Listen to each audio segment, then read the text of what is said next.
Thank you. The pleasure of a shorter introduction is that gives me more time to talk. I'm going to try and take this off because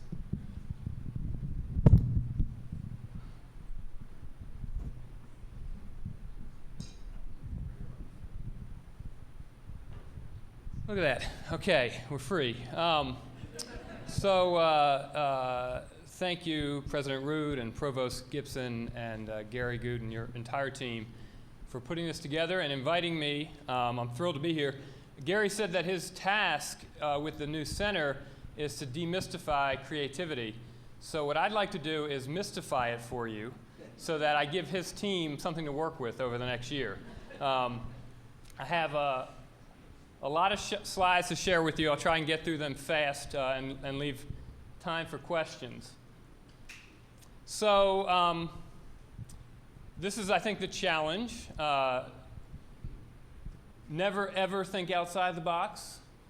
And the cat is saying, so this is what it takes to get ahead. I think in spite of as much as we talk about creativity and how much we value it, the day-to-day incentives that drive us and drive our behavior is often this. We're not really rewarded for thinking outside of the box, for failing. Because I know people like cats and some people like dogs, I needed a dog cartoon. So instead of thinking outside the box, this is a dog thinking on the post, you might say. What I do as an artist is take an ordinary object, say a lamppost, and by urinating on it, I transform it into something that's uniquely my own. So creativity comes in many ways. So here's our PowerPoint pathway for the day. I want to talk about the larger creativity imperative, which we've already been hearing about today in the panels. Can creativity be taught? Are we in a creativity crisis in higher education, in K through 12 more generally? And then something about the Creative Campus movement and where this institution might fit. So let's start with the creativity imperative. So Richard Florida's name has already been evoked a few times today. Richard Florida, I think, is the one who has done the most to kind of get the idea of creativity out there in front of policy leaders.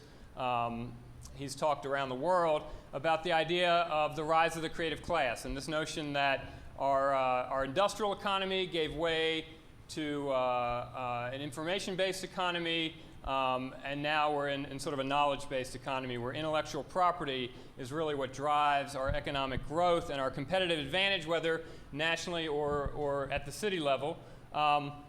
One important point that Richard Florida makes is that there's a rising creative class of young people who want to work in developing new ideas and innovations and developing new intellectual property. And the important thing to know about this class is that they're highly mobile. Now, if you look at this slide for another 5 minutes, you'll agree with everything I say by the end of it. It's very hypnotic. So this highly mobile class, instead of going to a place to work, they go to a place to live and then figure out how they want to work. And in fact, there's some evidence of a survey done by the Wall Street Journal that 75% of recent graduates say they're moving to a city because it's the city they want to live in, and then they're going to figure out what they're going to do once they get there. This is completely different than it would have been even a decade ago, where people moved for the job, not for the city. And so we can think about our campuses in similar ways as well. Young creative people want to live in interesting places, in contexts that inspire their creativity. They want to study in places that inspire their creativity. And they're highly mobile. They can choose where they want to study, where they want to work. Just some evidence economically, the core copyright industries are a greater percentage of our foreign exports than chemical and allied products, motor vehicles, the agricultural sector. This I find interesting. You know, when we had the downturn in 2008, all the commentary was about housing starts and the housing market declining and how that had such a huge effect on the economy. And it did. But our intellectual property sector is 3 times the size of our construction sector. So if people had stopped making video games, if people had stopped designing new products, that would have had a bigger impact on our economy than the downturn in the housing market. Part of the reason why we're seeing this growth in intellectual property and their overall appreciation for design is because I say we're experiencing the aestheticization of everyday life, which is that we're increasingly demanding that we surround ourselves with creative and innovative and well-designed products. IKEA claims that 1 in 10 of their citizens, in fact, 1 in 10 British citizens are in fact now conceived in one of their beds, and more people go to IKEA on a Sunday than go to church, apparently. So we see this creative ethos that really spreads throughout our economy and throughout the way we live. I think this is interesting. The average amount of money that we're spending on entertaining ourselves is one of the fastest growing parts of our domestic household budget, right? Possibly healthcare is higher, but right behind healthcare, we're spending all of our money entertaining ourselves on our mobile devices, on our streams, on our music, on our television. You can see the rise in just 10 years from a little over $1,000 to over $2,000 a year. By 2020, the average American family will likely spend as much as $400 a month on unlimited mobile entertainment, right? We learned this morning that there's already 1 million apps available, right?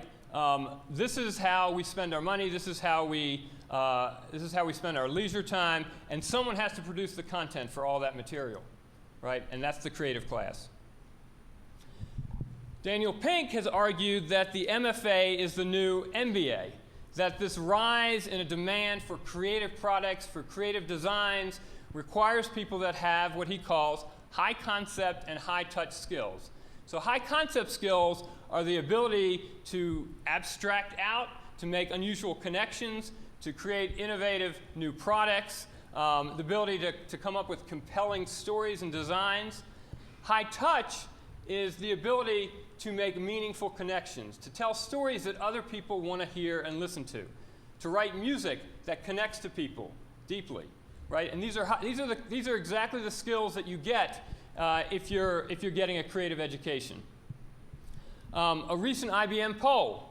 So not only do we see a rising creative ethos, a greater part of our economy is defined by creative work and intellectual property, but the heads of our companies are telling us that the #1 skill that they need for future employees is creativity. This is the #1, right? IBM survey of 1,500 CEOs across the globe.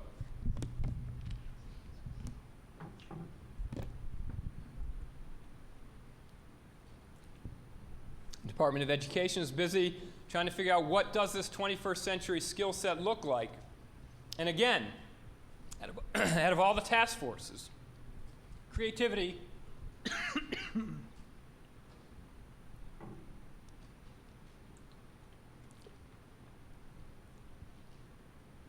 okay.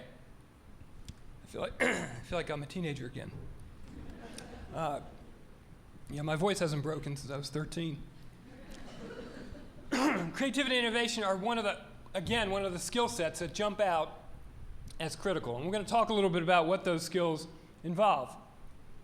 We also have to be cognizant of the changing nature of work, right? Not only are we moving around to work where we want to work in the cities that captivate our imagination and make us give us the things that we'd like to do in our spare time, but the jobs that we're going to be working in are still evolving, are emerging. You've heard this before, right?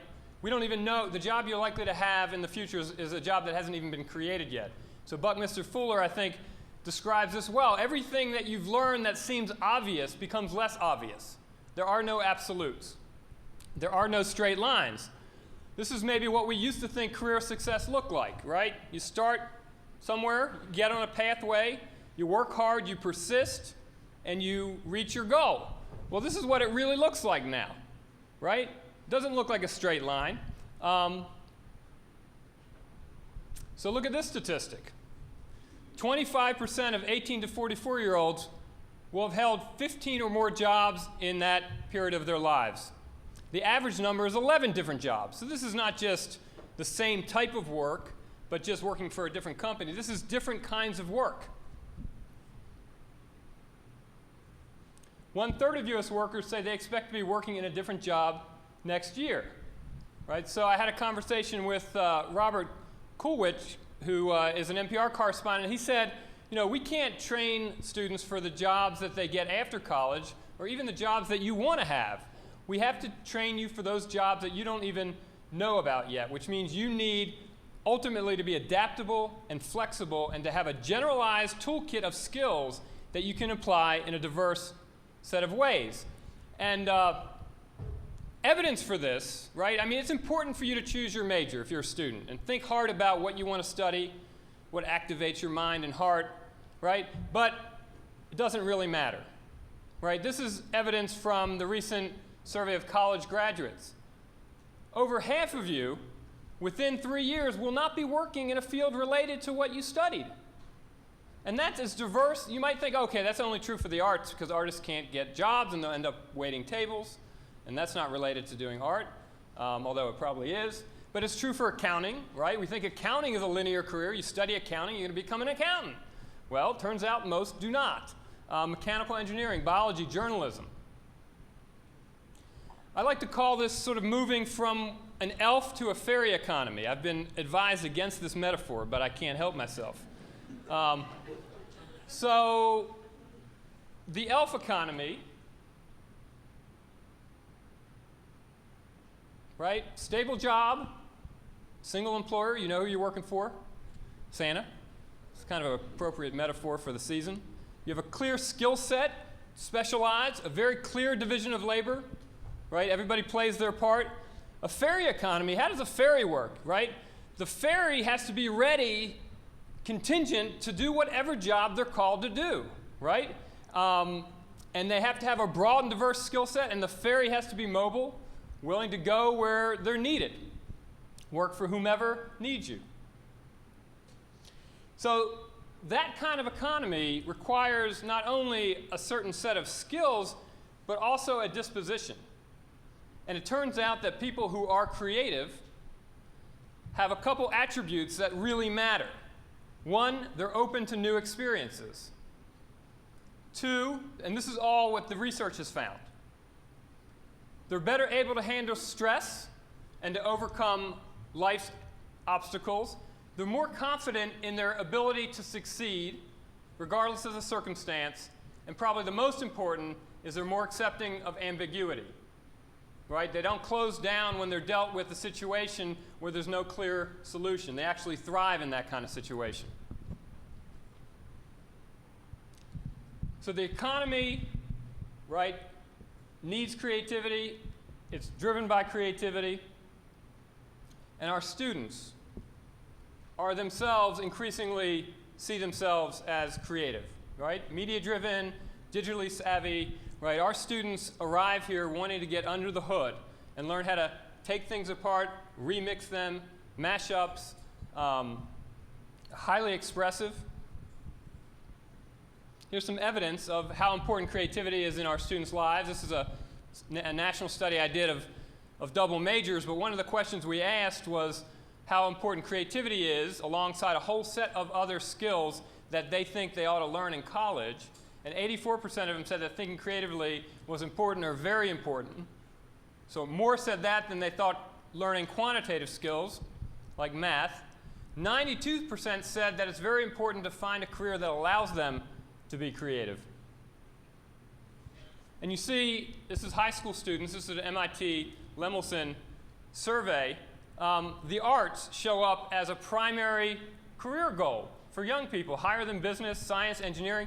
All those fields are creative, but I would suggest that the arts, broadly defined as media, entertainment, music, publishing, video game design, is a particularly attractive area where students can blend their own personal expression with technical competency to create new, novel products.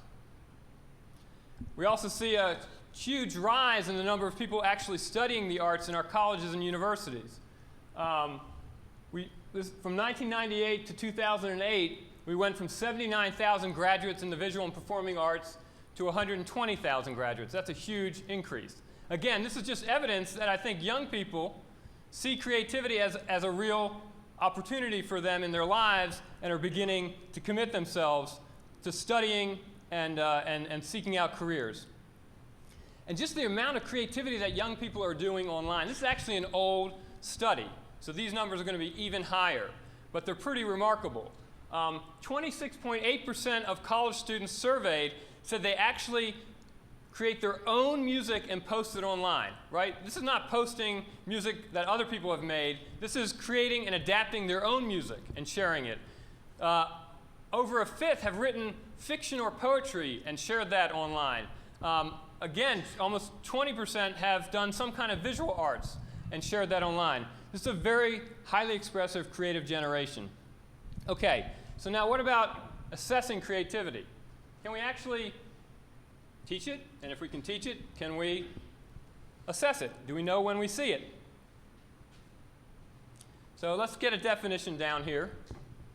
A creative person draws on non-routine approaches to solve problems. They have to successfully communicate the value of their approach to others. There's an expressive part to this.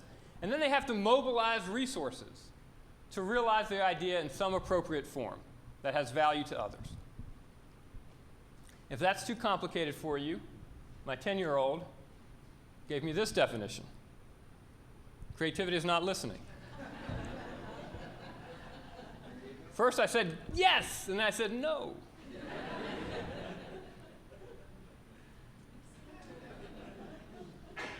Or a version of that in this cartoon, I feel like you're limiting me to the correct answers.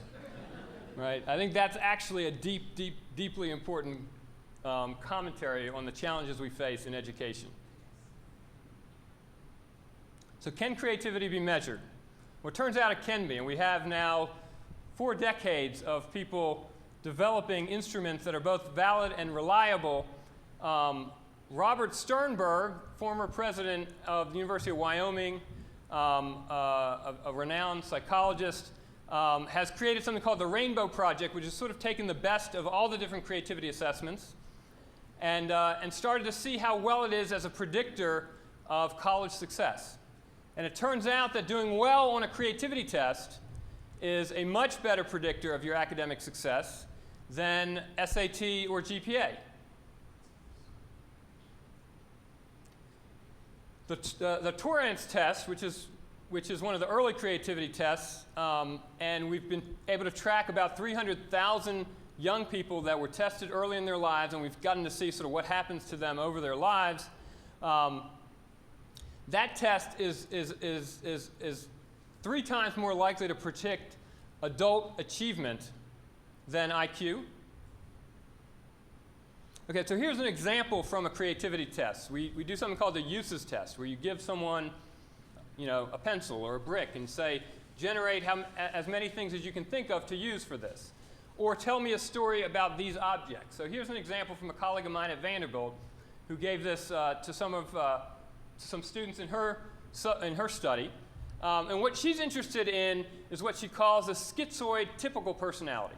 So this is not someone who actually has a mental illness. It's not someone with schizophrenia. It's someone, though, whose mind doesn't quite work like everybody else's, in the sense that their mind allows things to come in laterally that other people push out so that they can focus on a task. Now, to focus on a task, a single task, and get rid of these extraneous inputs allows you to do really well on tests, right? SAT takers who score really well are great at that. Schizoid typical personalities, which actually represent large percentages of people, do really badly on standardized tests. So she gave this uses test to people in both categories. Here's what she found. Okay, this is, I'd use my toothpaste or my toothbrush, and then I'd use the floss to clean my teeth every night. That's very sensible. And that is likely a high SAT test taker. How about this one? I'm a romantic, but I'm broke. I'll take my girlfriend to the beach, and I'll use the toothbrush to write I love you on the sand and make an engagement ring with the floss. I'll squeeze the toothpaste on the floss and dry it to make it look like a pearl so she can have a pearl ring. That's what I wanted. That's likely the lower SAT test taker. Right now, we need both people in the world. We need people who will brush their teeth the way they're supposed to be brushed, and we need people who will take that object and think of entirely new ways to use it, and then tell a story about it in a way that's compelling. So here's a portfolio of skills that you learn. Improvisation, idea generation, tolerance for ambiguity, what I call expressive agility, risk-taking and learning from failure, empathic reasoning, cross-disciplinary collaboration, conditional thinking, being able to ask what-if questions, deep observation, pattern recognition, radically revising your work, finding problems, not only accepting the problems that are given to you. These are all skills that can be taught. These are all skills that should be taught in our classes. And it turns out that if you're able to deploy these skills on a regular basis so that they become habits of practice, that you in fact do increase your creative capacities over the long term. That's what research has shown us. What else helps improve creativity? This is a new study. Turns out that students who are exposed to multicultural experiences do much better on creativity assessments. So study abroad, that's a big payout. But even just having friends that are different than you make you more creative. Even sitting in a class where Chinese culture and American culture are presented to you side by side makes you more creative. Turns out that while the arts are not a silver bullet, they have a big role to play in creativity. There's been really fascinating brain research that shows that when people are participating in the arts, the same part of their brain is stimulated as the part that's required for non-routine problem solving. This comes out of Kevin Dunbar's research at the University of Toronto. So those creative skills like reasoning by analogy, making non-routine connections, remote associations, identifying patterns, those are the same areas of the brain that get stimulated when you're doing art. It turns out research has shown that if a group of designers do improv exercises before they begin designing, they come up with much better designs. Designs that are considered to be much more creative and innovative, right? That kind of free play is critical. A linguist, Shirley Bryce Heath, also a MacArthur Genius Award winner, actually found that young people who participate in art programs in a controlled randomized experiment are 5 times more likely to use this kind of abductive reasoning to ask these sort of what-if questions, if-then questions, how about questions, right? The kinds of questions that are critical for creative thought. Wayne Clow, who was Secretary of the Smithsonian, formerly president of Georgia Tech, was so convinced that engineers at Georgia Tech who were also musicians were better engineers that he changed the admissions criteria. He asked his admissions counselors to give extra credit to those engineers who came in with an artistic background because he was certain that they would be more creative engineers. And how about this one?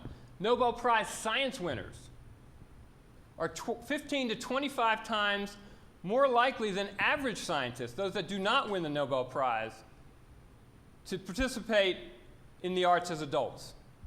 Right? So this relationship between art and science has a long history and has been proven again and again. Okay, so we know what it is, we can measure it, students, we can teach it. So are we doing it? Who's doing it? Well, this is research from Richard Aram that's not specifically about creativity, but it's just about what's happening to our campuses over the last 30 years. And I think these statistics make me think that there's a lot of challenges ahead. Right? First, that 35% of college students report studying 5 hours or less a week. Right? We've heard that creativity takes focus, time, dedication, persistence. This is not a good sign. 50% say that none of their courses require more than 20 pages of total writing. 45% say 45% did not demonstrate improvement in learning over 3 semesters. So if colleges are going to excel in creativity, they've got a lot of work to do generally in getting students to engage in learning in a serious way. I know that's not true for any of you here. This is averages. You're all above average. This is like Lake Wobegon.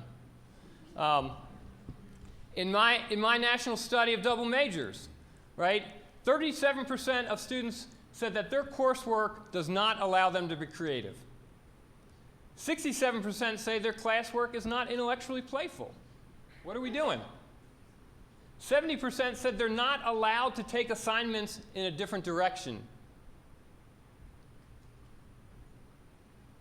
Another way to look at this is those that say they are able to do that. And I just want to show that, well, again, creativity belongs to everybody, every discipline. When we think about how it gets taught, there are some real differences. So arts majors, 80% of arts majors say they're able to express their creativity frequently in their coursework, compared to about 3% of biology majors and about 12% of econ and business majors. Another question we asked is this question about ambiguity. How often are your assignments ambiguous, and can you take them in multiple directions? Around 55% of art students say they can, compared to, again, below 10% for biology majors and just around 10% for econ majors. So, again, I think the arts have a privileged place at the table. I think no matter what discipline we're teaching in, we have to take these statistics very seriously. These numbers just aren't where they need to be. Okay, so the other thing is we're trapped in what I would call an industrial model of education. This is an argument that Sir Ken Robinson has made. He has a very compelling TED Talk on this. But he argues that, you know, our educational model was essentially organized, especially if you think about K through 12, to serve the needs of preparing people for factory work, for industrial work, right? In fact, our schools are organized like factories, right? We still ring bells. We have specialized subjects. We actually treat students like an input-output model, right? It's like batch production. They all come in at the same time, and then we put them through these sequences where we add stuff to them, and then we let them go at the same time, as if they're all ready to go with all the added value the same way, right? That's a very industrial model. And that's what traps us in the need to standardize everything. Standardize course credits. Standardize the length of the semester, right? Maybe you're not done learning after 16 weeks, right? What do? If you're done, you're done. GPAs, GREs. Right? These are all ways that we standardize. This is not good for creativity. So I think the irony of this is as we are rushing fully into a world of standardized testing and assessment, narrow metric assessment, right? Others around the world, like in China, right, which is known for their testing culture, are looking to us as models of innovation in learning, right? So they're looking to us and saying, how can we be more creative? And we're looking at our navels, right, and trying to put in place a system that's going to look more like the Chinese system has. Another challenge we have in higher education is how do you get people to be creative in a constantly buzzing, beeping, poking, tagging, texting world? This is the world we live in. Now, some of that stimulation is great, right? We do have diverse experiences through our media, but a lot of evidence suggests that it's not so great. These are just some statistics. The average American adult spends 8.5 hours a day staring into screens. And of course, this is related to our larger issues of obesity in this country. The average teen sends almost 3,000 texts a month. I don't even know how that's possible. I have a teenager. I don't know when she's doing this. This is from a Kaiser study. You know, this notion that I get bored if it's not all going all at once. And that we can multitask. Well, you can't multitask, actually. Cognitive scientists show you can't do it. You can toggle back and forth between tasks, but you cannot do two tasks at the same time. Right? So if you are texting right now, you don't know what I just said. But this, I think, is the most concerning for me. So one of the skills that popped up when I was showing you the core creative capacities was empathic reasoning. Right? Empathic reasoning is the ability to put yourself in someone else's shoes and to imagine something from their perspective. Now that is critical if you want to tell a compelling story, if you want to make a film, if you want to create music, write a book, right? If you want to communicate, you have to have empathic reasoning. Well, researchers at the University of Southern California have actually found that media overload, right, reduces compassion, empathy, and moral reasoning and tolerance. And the reason it does that is because your brain, in order to be empathetic, has to stand still. It has to spend time on a complex problem, which is understanding what someone else might be feeling or thinking. When we are constantly buzzing, beeping, texting, our brain is trying to escape from that. It's moving quickly. It doesn't stay still long enough to experience this sense of empathy. And there's evidence, if you look at this Turing's test, which has been given over the last 40 years, that actually, starting in the 1990s, we see a decline.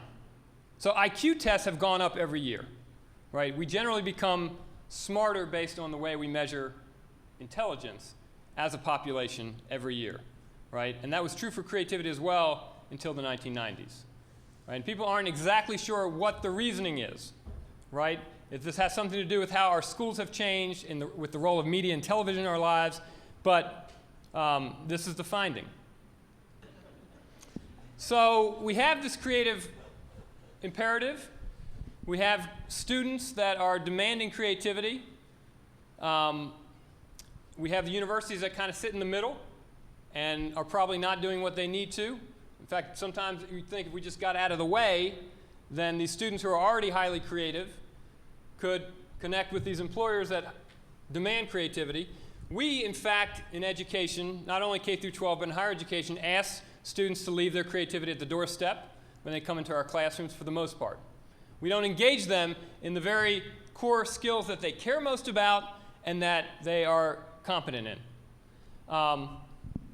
The good news is that universities are beginning to take this issue seriously and figure out how they can place creativity at the center of campus life, of student engagement, of research, teaching. So here are just a couple examples of places that are actually trying to make creativity a requirement to the curriculum. And I would say that these efforts are a little thin, right? They look good on paper, but I don't think any university has sort of figured out what that actually means in practice to make it part of the curriculum. So in some places it just means taking an arts class, but they're calling it a creativity class. In the most robust examples, it means taking a class where the final project requires some kind of creative output that can be evaluated and judged. These are places that have all created task forces to at least talk about where creativity is happening or not happening and what can be done to engage more faculty and more students and more staff in re-envisioning creativity on their campus. These are just a random sample of initiatives and programs that I find. There's a great Center for Creative Inquiry at Ball State University. And it only reaches a limited number of students, but they sponsor about 8 interdisciplinary, collaborative, project-based research teams every year where students only do this for that semester. Think about how intense that would be, right? So there were students that went to Ireland, did oral history in Belfast, produced a radio show about it, came back and worked with their local radio station, the local public radio station, to present those stories. And that was an entire semester, and it was kids from every discipline involved in it. Just recently, at SUNY Potsdam, they've got a bunch of money, I think from Hewlett-Packard, to integrate the arts and sciences directly in co-taught courses. Brown University has something called the Creative Mind Initiative. And these things are still being fleshed out, but this is a series of courses and programs, conversations that explore the roots of creative thinking, dissolve disciplinary boundaries, try to encourage these new modes of thinking and learning. Michigan State University has addressed this from a research point of view, and they funded 5 research areas. And these are the 5.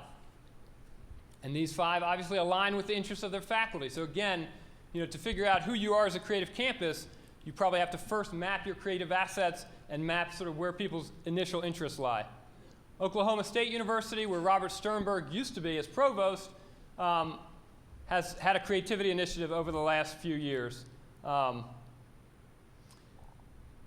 Creativity initiatives also try to re-envision space and where creativity happens. What I love about Dartmouth is they created this play cube, which is like they took this trailer and they encased it in a glass wall on both sides, and it travels around the campus, and cool stuff happens in the trailer, right? Impromptu workouts, 24-hour game creating jams, showcase for emerging technology.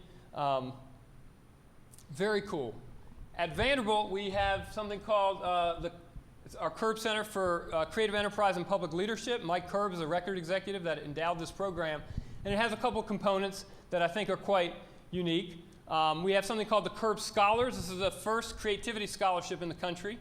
So we give incoming freshmen who identify themselves in their college essays as organizing their lives around creativity. We pick 6 to 7 every year and give them this 4-year scholarship, and they become a cohort that meets once a week, and we bring in international and national creativity experts to help them think about creative practice. So that could be bringing Second City to do an improv workshop with them. We brought a fashion designer from New York City to help them learn how to do fashion design around found objects. We had Liz Lerman, a MacArthur Genius Award winner, come and talk about how do you take feedback and reincorporate it into your own creative process. We had someone help them design Rube Goldberg machines. We had a photographer help them learn how to explore the campus in new ways. The idea was that the students had to photograph the campus in ways that others wouldn't recognize, and then those photographs would become a scavenger hunt for the incoming freshmen. This is one of the photographs that one of our students took. We also do a creativity boot camp. Again, we bring in national experts to improvisation, visual thinking, visual facilitation, storytelling. We brought in Jackie Lighton from NPR to do empathic interviewing. How do you interview someone empathically? We're bringing in someone who's going to teach a Foley workshop, which is how do you make sounds out of everyday objects, right? To create the background of many of the films and television shows we see. But that process of trying to figure out how to use everyday objects in new creative ways is a fascinating creative practice. So we offer maybe a dozen of these, and within over the last 2 years, within 2 hours, 600 slots fill up from staff, faculty, and students. These are highly popular. We can't offer enough. There's a real appetite for people to get out of their everyday life and engage in playful, creative activities together. We do problem-solving and design challenges. We needed new bike racks, so this was a design challenge for the students. So if any of you live in a dorm, one of the most frustrating things is to know when to bring your dirty laundry to the laundry mat. Because you don't want to log all that stuff down there and then have to wait 2 hours. So some student developed an app, right, that tells you when the laundry machine is available. Pretty cool. Michigan decided to have a design competition to design an entirely new part of their campus, a whole square block. And their only rule was that students had to work across disciplines on this. And they had a theme of creating an area that was sustainable and that celebrated work and play together. These are just some of the designs. But fascinating, they actually put sort of money behind this. They said, if you win, you could win up to $20,000. But even more importantly, the winning design had a chance to get $500,000 invested in taking it to scale with a design firm and prototyping it. ASU Herberger Institute of Design has a square on campus that nothing is in it. And again, they challenge student teams to come up with something in that space that's usable, that makes the space attractive for students to spend time in. And the winners get $20,000 to execute their design every year. I want to play this for you, if it plays.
That to me is what defines a creative campus. Solving a problem, bringing people together, right, to reimagine how campus life can be, right? If we took a poll, everybody would have on their list 3 things that aggravate them about your campus, right? Or about your community, or about your nation, or your world, right? The idea of a creative campus, I think, is that we figure out ways to deploy our creative talents collaboratively to solve these kinds of problems. So I want to just end by saying I really am inspired by what's happening here. I've probably been to maybe 30 to 40 campuses over the last 3 years. And people are kind of the little train that could. They're trying little things. They're trying to get this creativity ball up the hill. They're experimenting here. They're piloting there. And this is good, right? I mean, I think this is how we begin, by piloting and experimenting. But no campus has stepped out on the national stage and said, this is our task for the next decade. Our task is that every student will graduate with a creative portfolio or with a senior project that involves some kind of using their discipline, their major, to produce some kind of creative project. So I think there's a tremendous opportunity. Right? It's hard work. We've learned that creativity takes persistence. Everybody feels stretched. As a student, you're working hard, not according to Richard Aron's statistics, but I know you are. As faculty, we feel like we're doing about as much as we can, but this is actually the work that inspires us, right? This is the work that gives us the mental capacity to do more, not less. So I'm excited to see where this goes. I hope you'll involve me in the years to come. I hope I can tell your story in the future when I'm going out nationally to talk about creative campus models. So I just end. This slide needs a little work, etc. So I think this is where we open up for questions. Gary, do we have time for that? And just asking good questions is a core creative capacity. So I don't want to put pressure on you, but yes. Yeah. Regarding creativity in the classroom, is there an optimum size for being able to engage students in creative activities, class enrollment size? That is a great question. I don't think there's been any research on an optimal size. I think there are so many different approaches to that engagement. Certainly, if it's about intense feedback, critical feedback, and radical revision, there needs to be a lot of contact hours.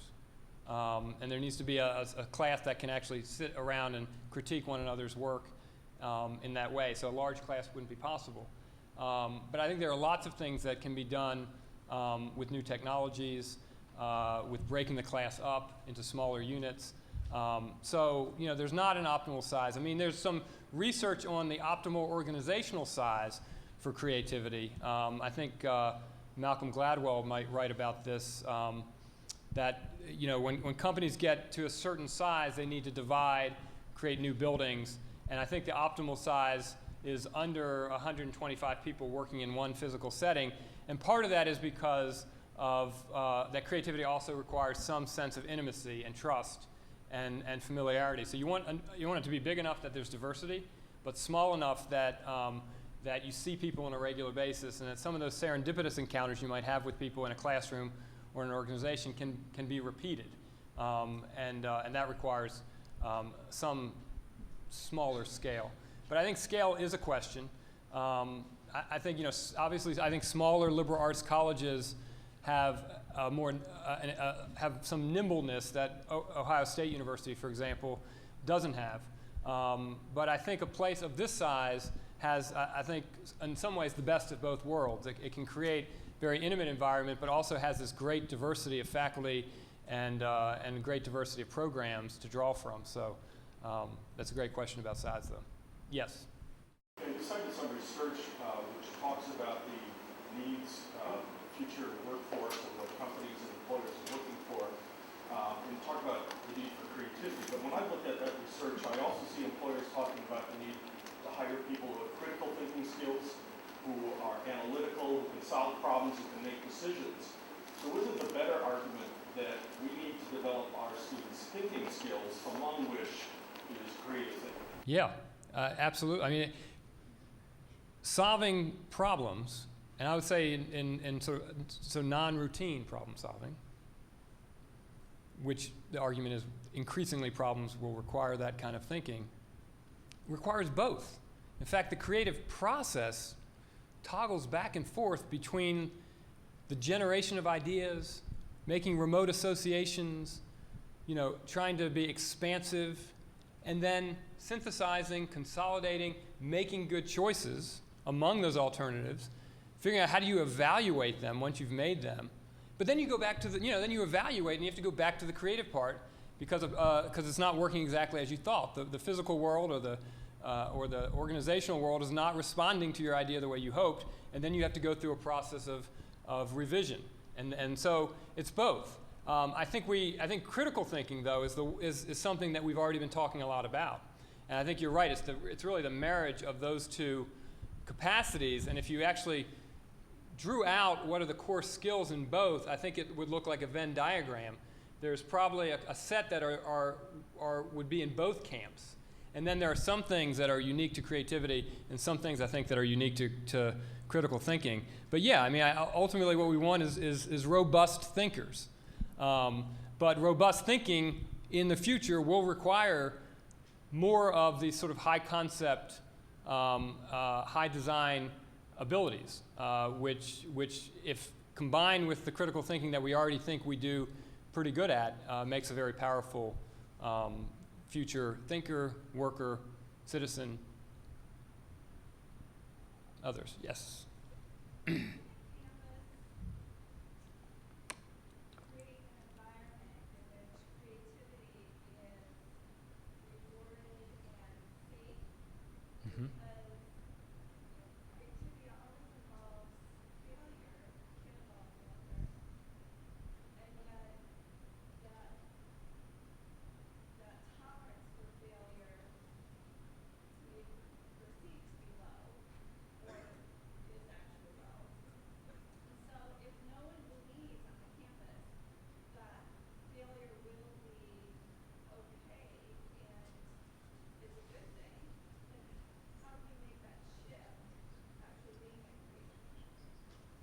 Yeah, I don't think you can. I mean, I don't think you can skirt the failure, and President Rood addressed that. That the ability to take a risk is fundamental. Part of the reasons we don't embrace failure is because we're so time crunched. So failure also requires some time. Fail, you try again. There's a sequence there that takes place over a period of time. We have filled our curriculum up with so many demands. We filled our lives up with so many demands that the pace of life, I think, augmented by all the mobile devices now that remind us of how much we have to do and who wants to hear from us now, means that we don't have that space. And so I think it really means thinking about how we teach, how we assign grades, what the sequence of evaluation is over the course of a semester for students, building in explicitly moments for failure, and I think in our faculty review and promotion process, we have to think about that as well. How many publications do you really have to have in order to meet the bar? And maybe fewer publications of higher quality is better. And maybe that requires spending more time with something rather than just trying to get it out. And that has to come from an entire change in culture and thinking about how we evaluate things, what we value. One of the things in our double major study, so double majors is like this phenomena that has exploded on campuses that has happened while we weren't looking, right? It's probably the most significant curricular change in the lives of our students, many of our students, not all of them, that was unintended. And we don't really know what the consequences are. So we tried to figure that out with a national survey. And it turns out that most students perceive their double major as contributing to their creativity. And that is because they're able to often put together two subject matters that don't necessarily belong together, but stimulates them to think in new ways. But what we did learn in that is that students said, especially students in the arts, said that their double major means that they don't have the reflective time to sit on a bench, if let's say they're in a creative writing class, and think for a few hours about what story they want to write. And they need that time, right? So I do think we have got to figure out how to find the time. That we cannot just add creativity to an already full and packed agenda of work. And that is the big, but take that as a design challenge, right? I mean, that's what creativity is. There's the design challenge. Let's get an interdisciplinary team together to think about how do we create time on a campus that's starved for time, right? Have a competition. Let's see what ideas come up. Put the old ideas against the new ideas and see who wins. Yes? You used a couple of examples of technology that advances as creating creativity, like the mobile apps, example, or whatever. So is that your view in general? You think technology progress is reducing creativity? Is reducing? Yeah. Is that what you No. I think I have an ambivalent relationship with technology. And I wrote a book about how technology is transforming our cultural life in positive ways. It's creating a creative renaissance. In many ways, it's returning us to sort of a homemade culture that was what we saw in the 19th century. In the 20th century, we gave all of our media production over to the experts, and we just sat passively and consumed what others made for us, and now we're making it again. So, I mean, I'm optimistic about technology, but I do think an uncritical embrace of technology, kind of a constant race to continue to take the next new thing and add it to our toolkit without thinking about how it's actually helping us to think differently, to be a better person, to connect with people in more meaningful ways is not useful. And I think, I think technology exposes us to the world, and that stimulation is great for creativity. And I think technology distracts us in ways that is bad for creativity. So I think what we need to do is find these spaces that we can turn off, and we can take all the stimulation and then sit with it and figure out what to do with it in a meaningful way. And I think that's the challenge. And unless we're willing to turn off, I think that technology can be a barrier. But I mean, what it is and what it does and what it provides is clearly an asset to creativity if we can use it well. Yes, in the far back. Due to the industrial education method that we have, I notice that a lot of my students expect to have a cookie cutter shape to fit into, and when I try to give them a more ambiguous project, they sort of freak out on us. How do we make them feel comfortable with this? It's okay to be creative. It's okay to go outside the cookie cutter box. Yeah. And make them comfortable. How can That's a great point. In order to get into college, right, it's kind of a dotting the I's and crossing the T's mentality that happens. So by the time students get to college, they're sort of professionals. They've learned how to be a student, and and part of that is sort of figuring out the easiest way to get the grade that they want most efficiently, which means that when you give them an ambiguous project, right? You said freak out. I think that's right. I mean, I had an assignment in my creativity class where I just brought students together. I forced them into teams of 5, people they didn't know, and I said, you have to work at least 12 hours outside of class and come up with a radical invention. And it could be a new religion, a new sport, a new consumer product, doesn't matter. And then they had to keep a log of the process, how they felt, how they worked together, how new ideas emerged, what they did with them. Well, when you read the logs, they all start with them hating me, right? They all start with, they spend their first hour complaining about how awful the assignment is and how could I do this to them. So I become like this tyrant that they can work against, which actually ends up being good for their creativity. I'm happy to serve that role. But you're right, it's not something that feels comfortable. And so, I think we have to model it in class. Again, we have to show them, before you give that kind of assignment, you have to have a classroom environment that's open enough and playful enough that you show them what it's like to deal with an ambiguous assignment. And you also allow for revision, right? So they don't exactly know what they're supposed to do, but they get to try it. They get feedback, and they get to try it again. What I've found across the country is that as much as we embrace creativity, it is hard to reimagine how to teach with creativity at the core. So what we end up doing sometimes is making our assignments more ambiguous, but not changing our grading rubrics, right? And that doesn't work. That's the worst combination, because then there's a particular thing we have in mind, because that's the only thing we know how to grade, but we're giving them an ambiguous assignment, and it makes it hard for them to get to that particular thing we have in mind. So we've really got to rethink from ground up how we grade, the sequence of those assignments, and how we can model that work in the classroom. Yeah? I'm glad you said that about the grading, because that's my issue with the ambiguous assignments. I really like trying new things, and I like being creative, but when my grades were busted poorly because I tried something that didn't work, Yeah.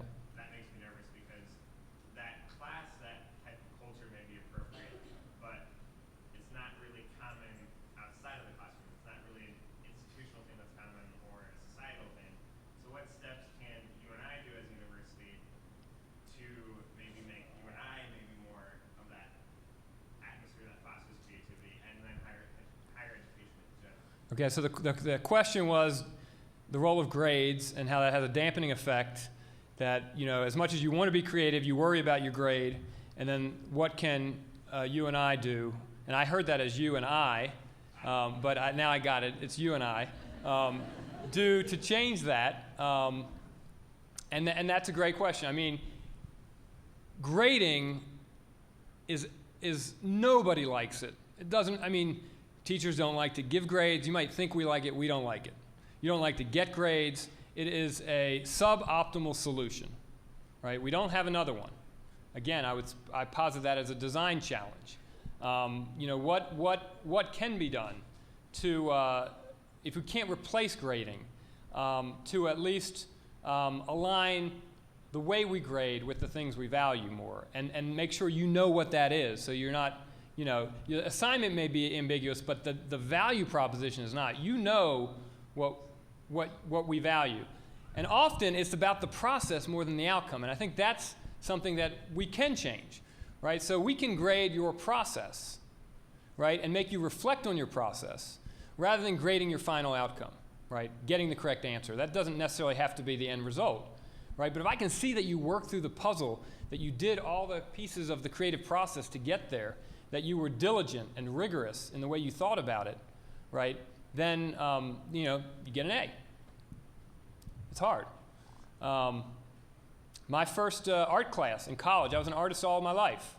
I took a beginning painting class because I had to start from the beginning when I got in college, and we had a art teacher, Professor Bernard, who was English, and he walked in his first day of class. He said, I just want everybody to know that I don't believe in grading art, so everybody will get a C, right?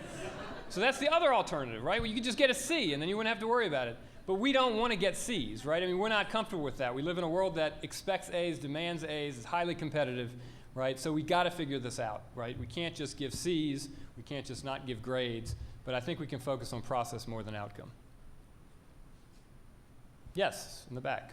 I'm in chemistry, and I was struck, of course, by the low levels of creativity cited by the students who were in biology, for instance. And so I'm wondering if you've encountered any good creative curriculum in science.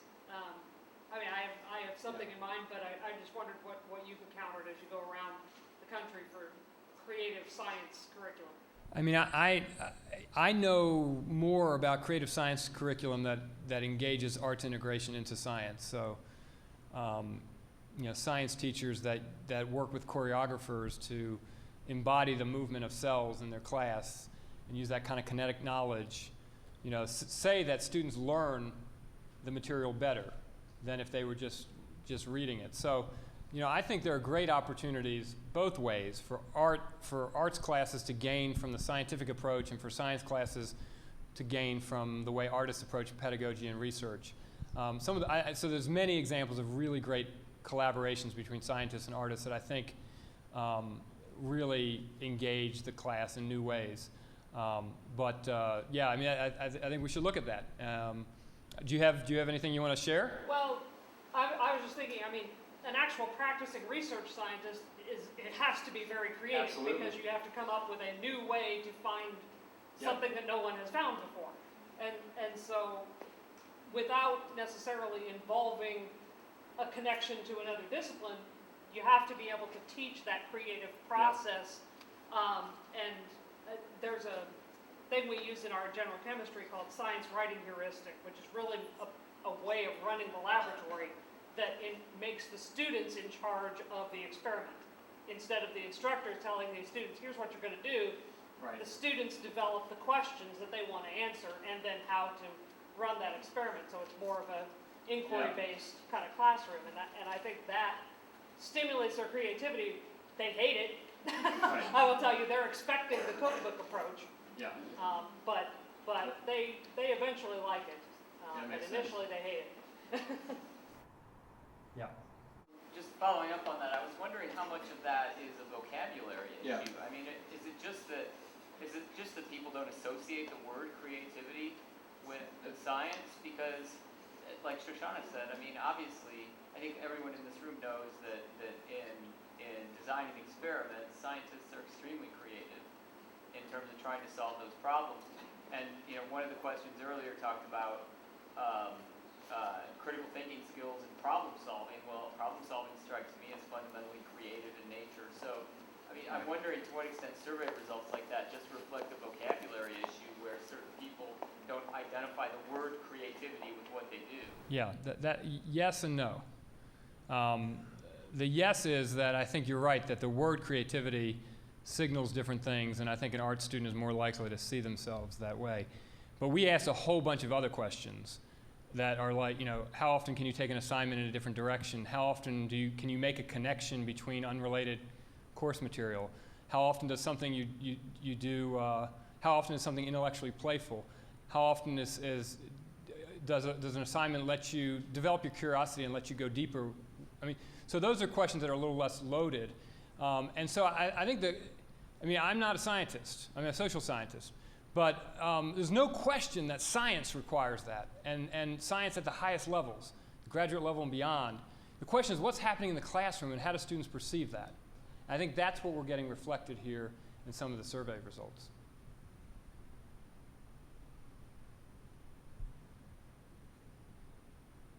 All right, I think I'm getting, are we, oh, yes, sorry. I really like what you said that success is not usually anymore this linear path that a lot of people think. And I know that when I came to college, I and a lot of students my age held this myth that what you study for the next 4 years is what you're going to do for your entire lifetime. And that's really scary for an 18-year-old to hear. You know, oh my gosh, I just have a whole life right now. And I know in my experience, I was a double major, and actually the field I'm pursuing right now is not literally correlated to either of those majors, but I feel like everything I studied really helped me get to where I am.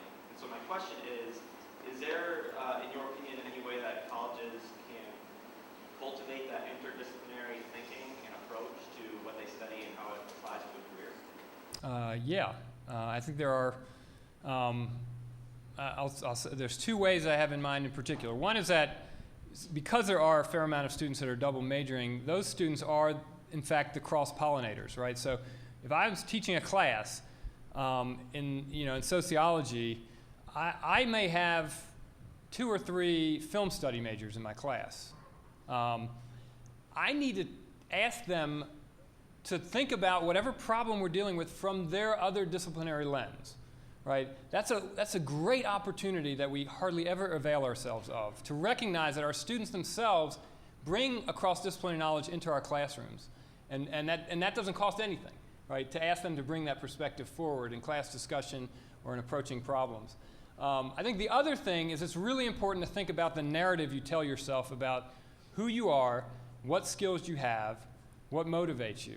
So one of the things we found in this research is that those students that had a compelling narrative about their 2 majors and about what their broader skill sets were, were much more fluent in job interviews, were much more imaginative about the possibilities before them.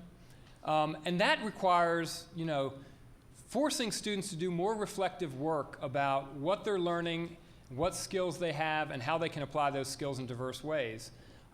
And if they write those kinds of personal statements, revise them over the course of their college career, when they go out into the world, they have a stronger narrative to both help direct them, but also help convince people who might hire them that, in fact, the skills that they learned in college are relevant for the job that's in front of them. So thank you so much for coming, being patient.